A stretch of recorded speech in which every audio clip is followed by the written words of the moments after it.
so we can get started. Today we have Kevin Cohn. He is a Senior Grants Policy Advisor at the Department of Veteran Affairs. He will be presenting the funding opportunities offered through the Department of Veteran Affairs. And once again, my name is Monica Garcia. I'm the Grants Coordinator at the Congressman Correa's office. Kevin, so we can go ahead and get started with you whenever you're ready. Okay, great. First of all, I just wanted to thank you for the opportunity to come talk today. I really appreciate it. We always like sharing information of what the Department of Veterans Affairs has to offer and to discuss it a little bit more in depth. So I really appreciate it. Thank you so much. Some of the stuff we'll talk about today, we have a brief slide presentation. Want to leave time if there's any questions at the end. We're just going to do kind of a general overview for those who are not overly familiar. Some may be on the line familiar with the type of grant programs. Then we're going to talk about the VA grant programs, our grants portfolio at the Department of Veterans Affairs. We're going to walk through briefly what grants we currently have online. And then we're going to talk about some of our new grants that will be coming online here shortly. And then we'll finish out with, we provided some resources for you that you can use to, if you need to go look for any additional information.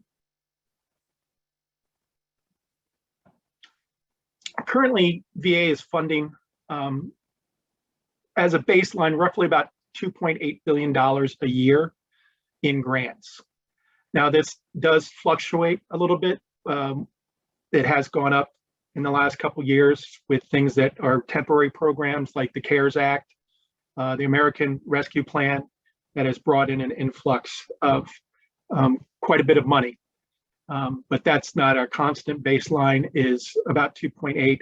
That does increase year to year, depending on the program, and especially when we add new programs. But the programs do occasionally tick up a little bit, and that number does move a little bit higher.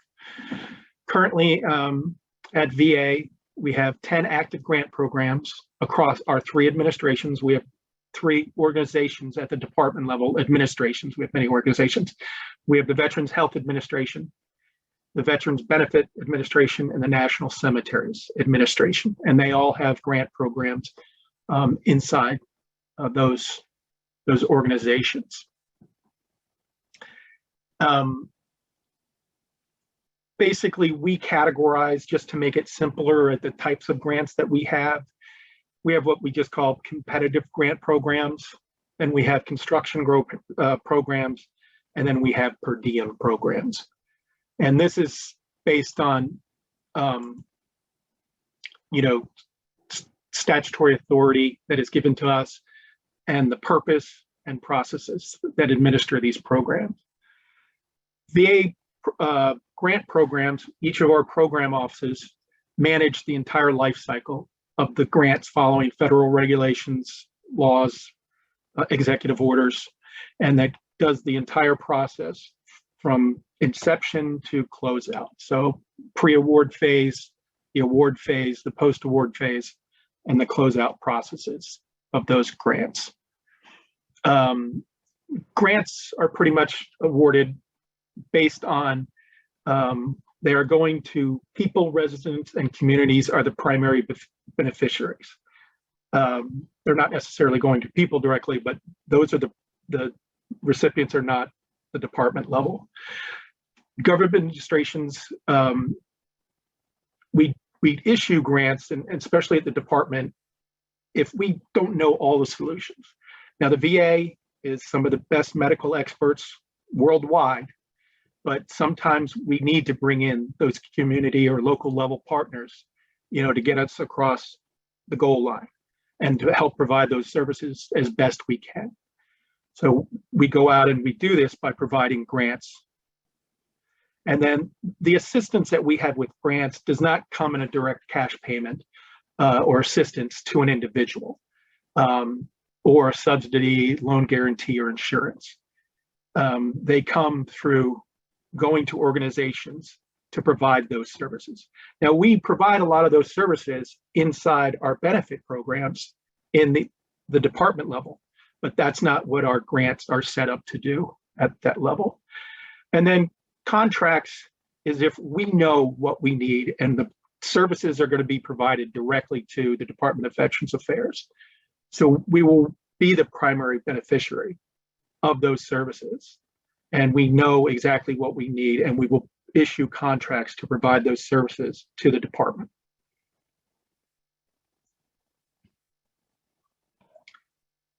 The two types of grant programs we have the discretionary programs, which means the awarding agency, in keeping with the statutory authority, enables us at the level to exercise discretion on who we select as the recipients, the amount of the federal award through the competitive process, and based on the merits and the of the proposals and other requirements. And then non-discretionary means we don't have that flexibility on who we are giving to and the amounts. So we have specific recipients. Some are predetermined, exactly who those recipients are. Those could be, already established organizations that we provide to. Mostly with our thing is state level organizations. And we could also be determined using a formula process, and that's who we determine the recipients are. But using that formula process, that doesn't give us necessarily that flexibility to decide who we want to fund. It's just what we use as the tool to work down that process. So on the chart on the right, just to kind of simplify that, it just breaks down, discretionary awards. We have the discretion for the recipients and the amount, and then non-discretionary awards. It's kind of predetermined who the select pool of applicants are, who we issue to. And then on the right, it just kind of shows our allocation method, whether it be the discretionary, the formula, or if we have mandatory grants. And we're going to discuss the programs that we have in slides moving forward. So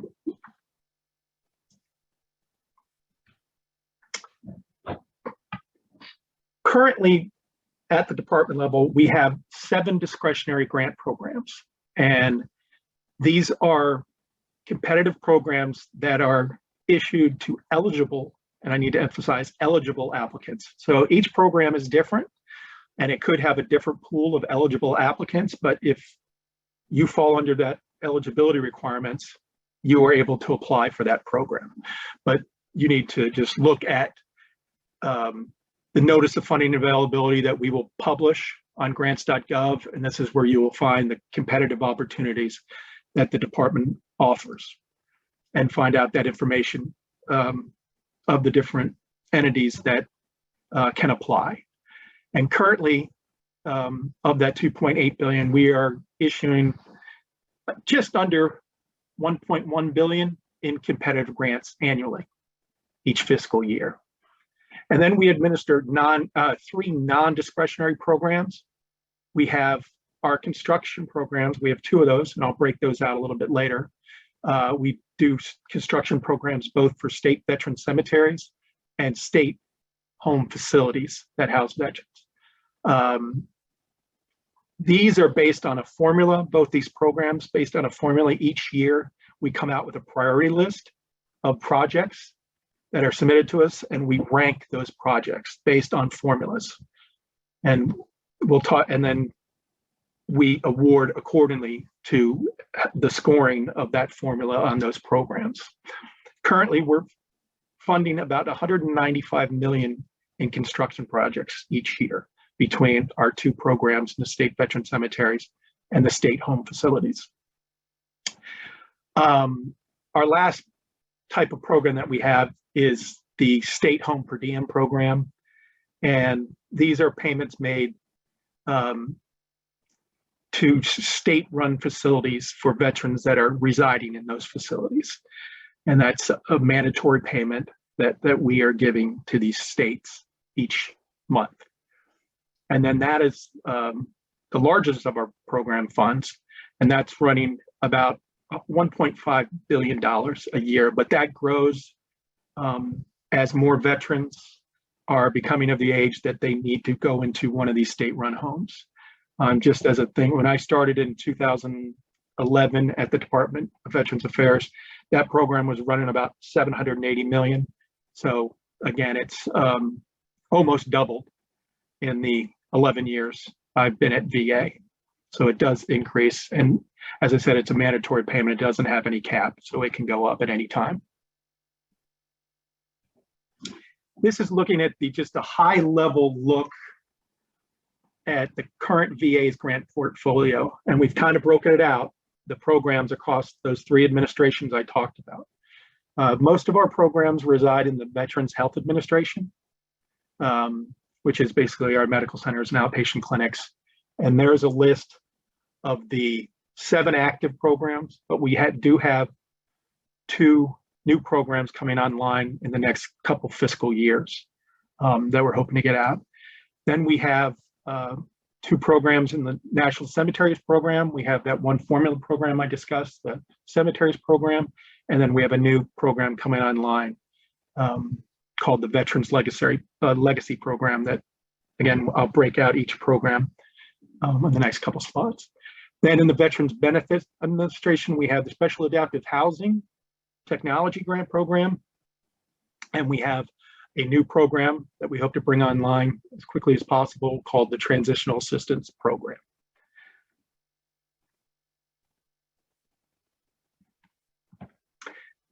This is a look a little bit more in depth to the programs that we have at the department. As you see in that middle section, that gives you a brief description, and I'll discuss that. But we've also provided a link to those program offices. So if you want to go find additional information on those programs, you can go, and these are all housed on VA's website, but you can find a different additional information on these programs. But to kind of walk through them, we have the top one being on the left, the VA Supportive Services for Veterans Families Program. This is run out of our homeless office at Veterans Affairs. It is one of our larger programs that is competitive. It goes at about $731 million, I think it will be in FY23. And it goes to nonprofit organizations. It can also go to state, local governments if necessary, if they want to do this, but primarily to nonprofits across the country are the recipients of that grant funding. And it provides a multitude of different services that we can do to both homeless veterans or veterans that may be at risk of becoming homeless, because we want to be as preventative as we can. We don't want to wait till a veteran's homeless, but if they're at risk, this can pay to have a car fixed, to give transportation. This is just a short list of the services this program can provide, to pay rent for a certain amount of time so you don't become homeless. It can provide many, many different services, and that is listed on that website.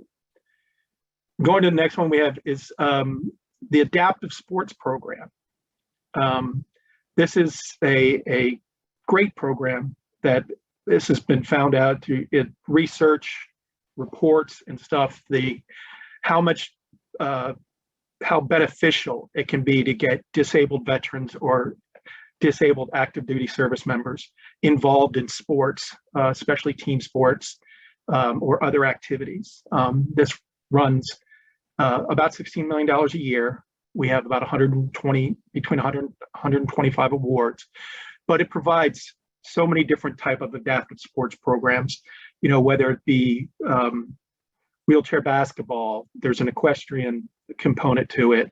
It could be skiing, ice hockey, whatever it may be. Local organizations set up these activities, invite those disabled veterans or active duty servicemen to participate in those activities. And it has been proven it cuts down on a lot of different improvement on whole life, reduction in suicide rate, drug abuse.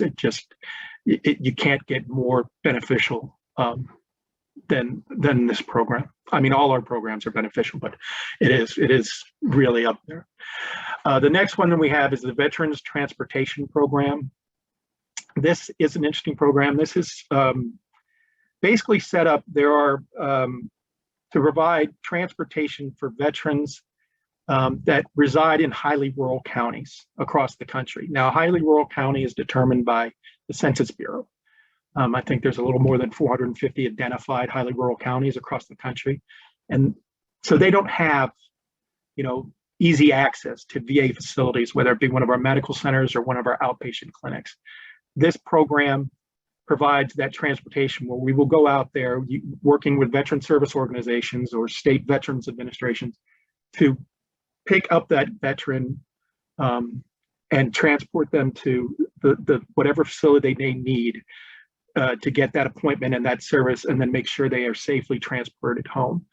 This is about a $3 million program, which may not sound like a lot, but last year we recorded, I think it was right around 38,000 individual trips. So it may not seem like a lot of money, but 38,000 of traveling out and getting these veterans to care. I think it really is a well-run program. The other one is a new program that we have. This is the Veterans Legacy Program. This is run out of our National Cemeteries Administration. This is to provide basically eligible entities, and mostly we want to, introduce students and other, education facilities and other communities to provide the historical resources or the information or tell the stories basically about veterans that are interned in our VA national cemeteries, and sometimes even the families that were supporting them. And it can also be under grant funded facilities. So both we have several national cemeteries, but then there are state, local, and tribal cemeteries as well.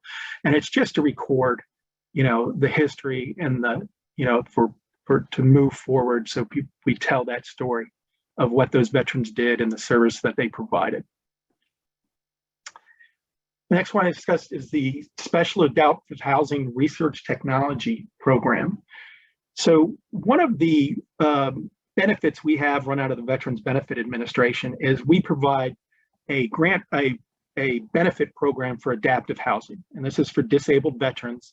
So they can make modifications to their existing home, whether it be to provide a wheelchair ramp or other things inside the house that can make them more independent and help their family work with them and provide services.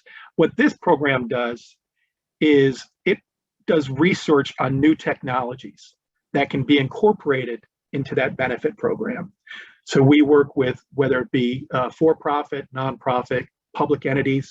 There's really no restrictions under this program, but it's to go out and find those new technologies that can be incorporated and provided as benefits to our eligible veterans that can receive that benefit program.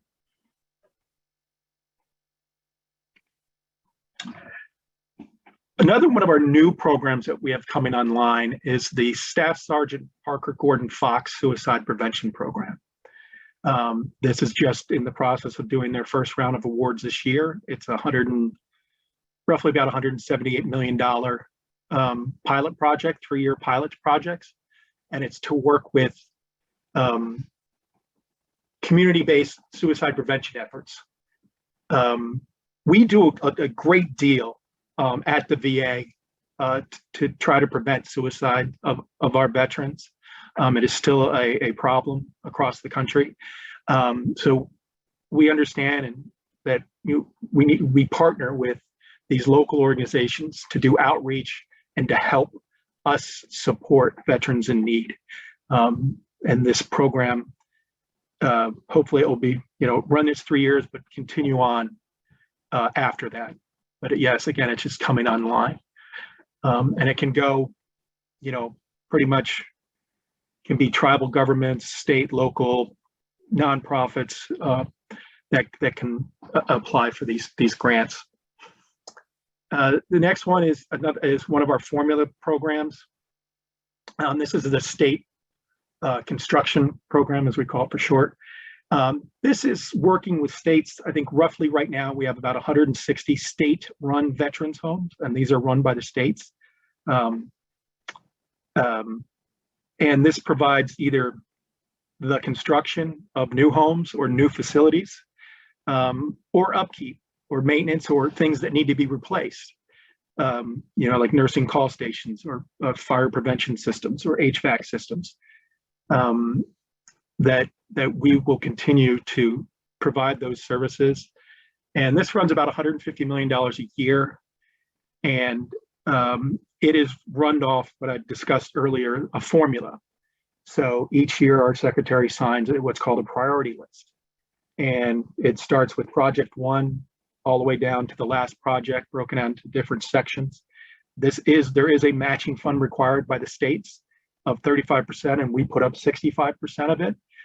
So we basically, when we come out with that priority list and we have funding and we're ready to issue awards, we receive the applications and we go, are you ready to start this project? And if they are, we start with the top of the list and work our way down. Now, I said it's $150 million. In recent years, it has got an influx of additional funds to kind of relieve some of the backlog that we have on those projects. So it can fluctuate. I think a couple years ago, we got an additional $535 million, I believe, of funds to just work on that backlog. So it can fluctuate. The next one is our other formula grant program, which is our veteran cemetery program. This also runs off a priority list. Obviously, those priorities are different, where under the state home construction, life safety would take you to the top of the list and then work down, becoming with that formula. Cemeteries is a little bit different, but kind of the same concept. But it's more related on what access to veterans' families or veterans have to those cemeteries. And if we need to build a cemetery closer to a certain geographical area, an application can be put in, whether it be by a state, local, or tribal government, to build that facility, expand an existing facility if need be, put additional buildings or so on that on a existing facility. But again, it's based on different priorities that we fund those projects, and that runs about $45 million a year. Then we have another one of our homeless programs, which is the Homeless Providers Grant and Per Diem Program. This is also run out of our homeless office at the department. This primarily goes to nonprofits, about 600 across the country, that provide services. Instead of providing services to, I skipped one, I'll go back. To providing services to veterans in state homes, this is veterans that are in facilities run by nonprofit organizations. And it's based, on a daily rate that we can provide funding to it. It's not necessarily considered mandatory because there is a ceiling on the amount of funding that we can give, but it does provide similar type of per diem. Now, the one I did skip, I apologize, is the state home per diem. So up above, I'd mentioned that we have funds that we do to fund state veteran homes or upkeep or do repairs or other things to those state-run homes. But then when they house veterans, we pay a daily rate for those veterans that are housed. And there are different variables on how much that rate is, based on level of service-connected disability that they may have, based on the type of care they may have, whether it be domiciliary care, adult daycare, or nursing care. There's different things that those rates are based on. There is no ceiling on that program. That is a mandatory program, and it has gone up each year that I've been here. So each month, the state homes submit us invoices that we pay against those invoices. Quickly discuss some of our new programs coming online. We have the Veterans Transitional Assistance Program that is being run out of the Veterans Benefit Administration. This is to provide veterans that are getting out of the armed services, whether it be you served 4 years, 8 years, 20 or 30 years, but to help them and their spouses make that transition as simple as possible and successful as possible. So it's just to help, because it can be a shock. I know when I served from the late 80s to 91, there wasn't a lot of transition assistance provided, and I think this will be incredibly helpful to those people that are getting out of active duty, or even reserve if need be. The next one is also in our homeless program office. This is called the Legal Services for Veterans Program, and this is to provide civil legal services grants to homeless veterans or veterans that are at risk to becoming homeless. And there's a lot of different type of legal services, but again, they're civil legal services. Now, these are not benefits that are paid directly to a veteran, because our grants don't do that, but they are to organizations that will provide those legal services to those veterans, and if their families need be. And then the final one of our new programs that we hope to have online here in the next couple of years is the Atlas Telehealth Program. And this is to provide our capabilities to do telehealth and the telehealth type services. Currently, it is kind of focused on veterans in rural areas, not highly rural areas, just slightly rural areas that don't have that easy access to VA facilities. And this is where you see a lot of commercials now for different type of services that do this, but a veteran could show up to a certain location. There would be a secure facility with a technician there, but the ability to do different diagnostics and checks on that veteran, and then basically do a video conference call with a healthcare professional in the VA, whether it be a VA medical center or an outpatient clinic. And then we can kind of do that triage and determine what's the best treatment. Do we need to make sure they get to a VA facility for care? Or is this something that we can take care of, through this telehealth program? But it helps us identify that before somebody has to make, a long trek to a VA run facility. And then in closing, I just wanted to talk, I kind of mentioned before that we provided some resources for you if you want to do some additional research. The first one is the link to the Department of Veterans Affairs main website. From there, it's pretty user-friendly. You can, look up the programs, but we provided the link. You can look at benefits. It's pretty easy to operate, but you can do searches and look for information that you need that the department can provide. The next link I talked about is, so all of our grant programs, in fact, all of our assistance programs at VA have to have regulations, and they govern our programs. So we have a statute that issues the authority to do those grant programs, and then we issue regulations that are going to govern those programs moving forward. Before we even issue the notice of funding availability, we have to have these regulations in place. And it's a process that can take 18 to 24 months, but they have to go out to public comment on the regulations, and then we adjudicated those comments. Well, this is where Title 38 are the ones that are dealing with Veterans Affairs. And when you go to this link, you'll see a link. It's part 1, it says Department of Veterans Affairs. And from there, you can look up all of our listings, and you can see broken out our different grant programs that are listed above. And they really go into details about the program, eligibility requirements, what's going to be in the NOFA, the scoring criteria. They're pretty detailed. And a lot of that information will be covered in that notice of funding opportunity.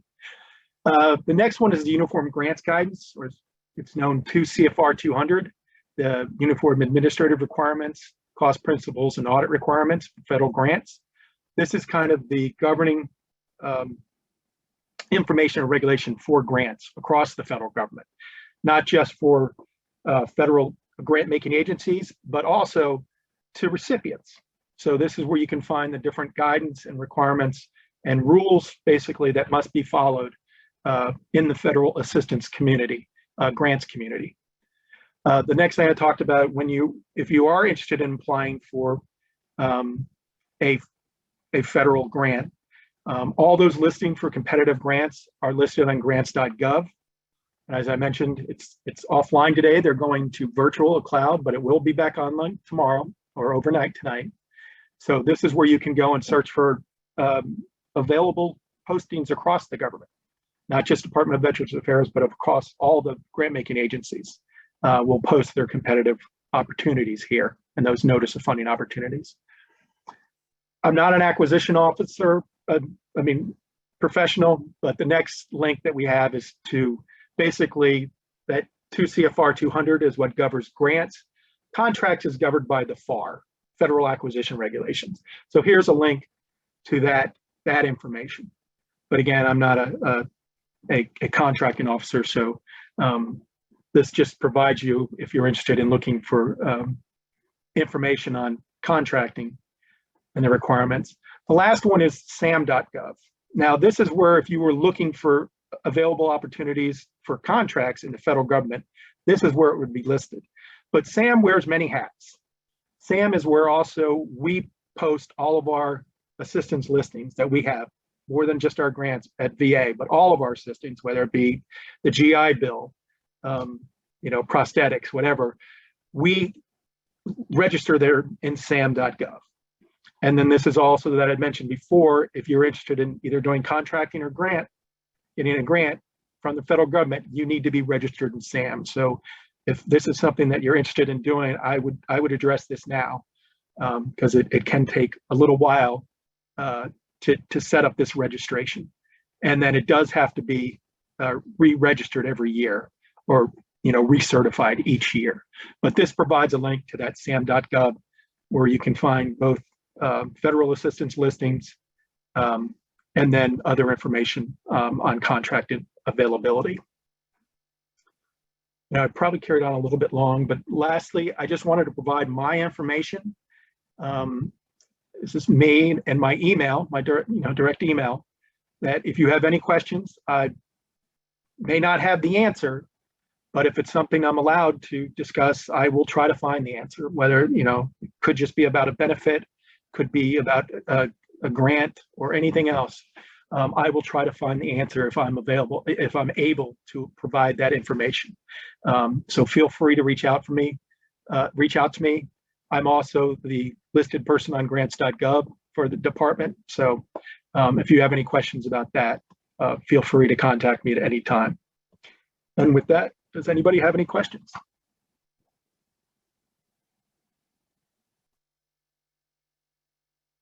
Thank you, Kevin. If you have any questions, please put them in the Q&A. We're now taking questions. We do have one. It's asking if you're a small organization, can you partner with larger organizations to apply for these funding opportunities? I actually highly recommend it. Very few organizations, especially smaller organizations, know the whole requirements of or what required in these things. Now, when you look at the NOFO, or if you go look at their regulations in that ECFR, you'll see all the requirements and stuff like that. But partnering is never a bad idea. Whether it be with the Veteran Service Organization, where you can find that information listed on the VA's main website, or somebody else out there that, another nonprofit or another organization. It's encouraged if that's going to make you successful or be able to provide the services. Bottom line is we care about veterans highly. We all do, not just in the department level. I know across the board that we want to make sure from our perspective that the performance outcomes are meeting the best of our ability and we are being the best stewards of the federal tax dollars. So yes, absolutely. Wonderful.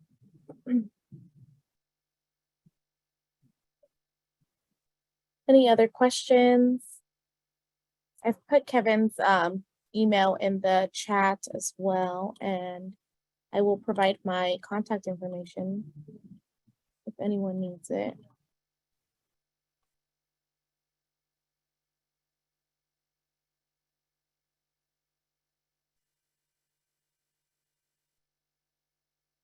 Another question is, what kind of help can you give to grant applicants? This is kind of a tricky question. So each program office is, before they post their notice of funding opportunity each year, they will probably hold a seminar before, well before they issue their NOFA, maybe a month, maybe a few weeks. But from that, you can submit questions, but all questions have to be published for everybody to review the answers. So you can't give an advantage just to one, but you could certainly request to those program offices, if they have a question, send a question to them. They'll post any questions that are asked with the response. And now from my level, if you're having a problem with grants.gov, I have contacts over there, that I can help with. I help all our grant programs with their access and posting of their notice of funding opportunities. But the program offices would be the best people to help if you're interested and eligible from one of those programs. And I do encourage that you look at all those eligibility requirements and you follow the guidance provided, whether it be in the NOFA when it comes out or in that regulation, that you meet those requirements and, kind of meet them to the T, because you don't want to get points taken off your score for not following the exact instructions that were given. But yeah, the program offices would be the best suited to provide that assistance. But again, it has to be above the board. Legally, we have to make all that information available to everybody.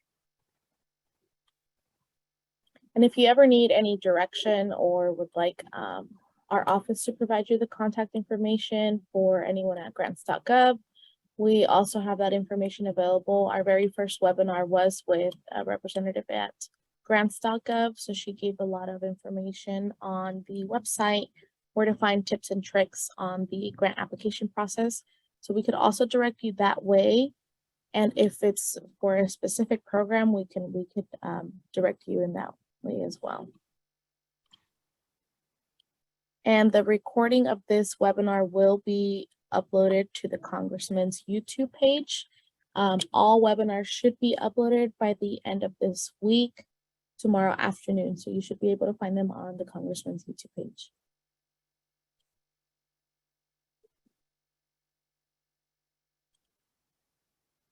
Do we have any other questions?